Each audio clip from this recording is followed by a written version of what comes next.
13.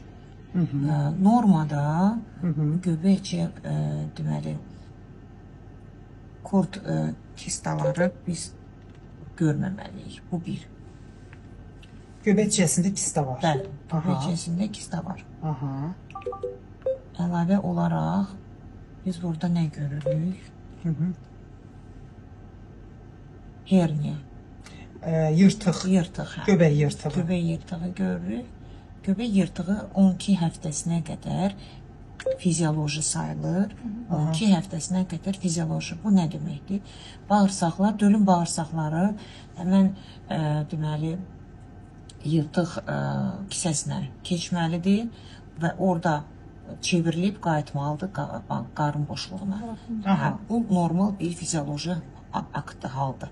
Amma hələ ki bu 12-13 həftə olmağına baxmayaraq bağırsaqlar hələ ki belə deyək, qarın boşluğundan çöldədir.